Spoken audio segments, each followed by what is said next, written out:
Oh, hi. Sorry, I kind of forgot I had one of these.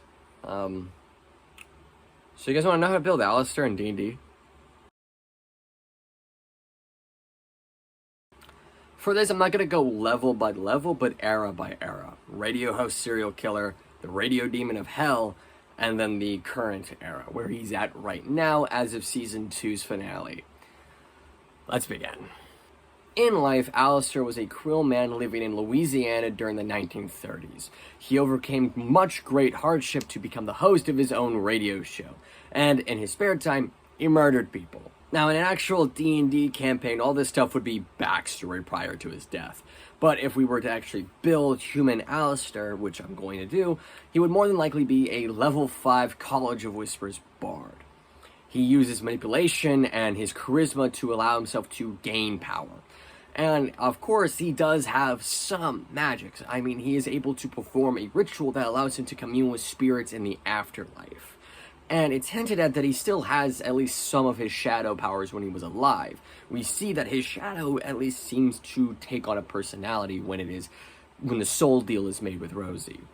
Now, of course, Alastor gets all the typical bard stuff, like Jack of all trades, Song of Rest, Bardic Inspiration, but with the specifics of College of Whispers, he gets Psychic Blade and Words of Terror. Psychic Blade means that any weapon attack Alastor makes will have an additional psychic damage added on top of them, and Words of Terror means that if he speaks to an individual for more than a minute, he can begin to instill fear in them, causing them to become frightened if they fail a wisdom saving throw. What is going on in my throat right now?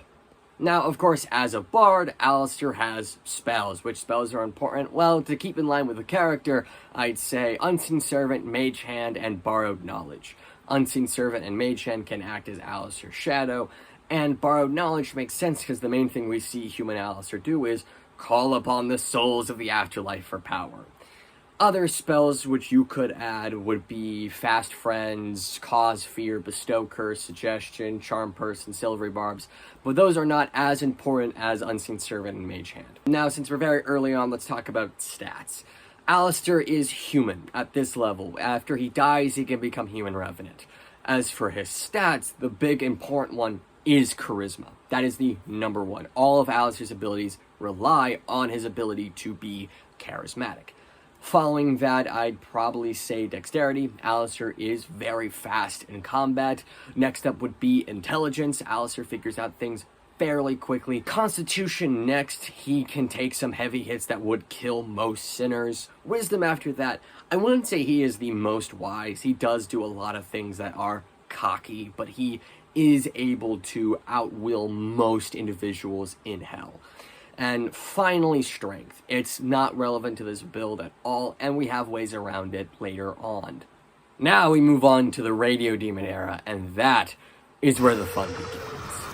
Knowing that his grim habit basically guaranteed himself a place in the fiery pits, Alastor preemptively made a deal with a powerful demon named Rosie that would guarantee him a spot in the strongest overlords of hell, making him the most powerful sinner. I.e., he bribed the DM for 10 levels of Warlock before the campaign even fucking started. That's right, as soon as Alastor enters Hell, he gains an additional 10 levels into Warlock, on top of the levels he already had in Bard. Specifically, he would be a Pact of the Chain Warlock with a Fiend Patron. These additional 10 levels into Warlock, Alastor gains access to more powerful spells, very powerful Eldritch invocations, and familiars. Most of these spells are pretty self-explanatory. Anything that has to do with conjuring a shroud of shadowy darkness, like Arms of Hadar, Shadow of Molly, Darkness. Summon Shadow Spawns is because he's constantly throwing out those shadowy doll creatures. Do they have a name? I don't know. And Eldritch Blast could probably be reflavored as one of those shadow tendrils that he's constantly throwing at people. The spells that I think are worthy of explanation would include Polymorph. Alastor's constantly changing his size in combat. Clairvoyance. Alastor is able to seemingly sense attacks without seeing them, kind of like a weird spider sense. During his fight with Valentino, he is surrounded by mist and is able to dodge bullets without seeing where they're coming from. He's able to sense Vox's arrival on numerous occasions, so Clairvoyance just makes sense. And prestidigitation because Alastor is constantly conjuring up sound effects for himself, like the cheers and claps of an audience, or throwing his voice onto objects like when he possesses radios. The only spell that doesn't really fit in is Wall of Light. It's kind of just the only thing I could get that's close to the big fuck-off shield that Alastor summons in the Season 1 finale. Now, onto the Eldritch Invocations. Grasp of Hadar and Repelling Blast allows you to push and pull people with your Eldritch Blast, which gives more flavor to your tendril whenever Arms of Hadar is kind of unavailable. Then there's one with Shadows, which I feel like is completely self-explanatory. In Dim Light, you can become one with the darkness, which is something Alastor does constantly. And then there is Investment of the Chain Master, which basically grants you more ability over your familiars. And lastly, there's Otherworldly Leap, which is not as needed as the other Eldritch Invocations, but since there is a scene of him slingshotting himself with his tendrils, I felt it was necessary to add in. At this stage, Alastor is extremely powerful. He can manipulate others fairly easily with his numerous charming spells, as well as the fact that he just has raw charisma abilities. And even if he isn't able to convince people, he has the spells necessary to take care of them. The only places he would really struggle are with higher level entities, because all of his spells, for the most part, minus Eldritch Blast, rely on saving throws. That's probably why in combat Alastor relies on so many shadow spawns. It gives himself attack economy, and he can just wait until eventually they fail his saving throws and he's able to guarantee himself a victory. Sadly, that strategy didn't really work out for him when he faced off with a level 20 Oath of Vengeance Paladin who nearly cut him in fucking half. That's probably where we're going to stop when it comes to Alastor leveling up anymore, because he doesn't get all that much stronger in Season 2. In fact, he spends the entirety of Season 2 trying to get back to where he was in Season 1. Let's get into the Season 2 era. Season 2 Alastor does not gain any additional levels into Bard or Warlock, nor does he gain a new multi-class. He spends the entirety of this season trying to get back to where he was in the previous one.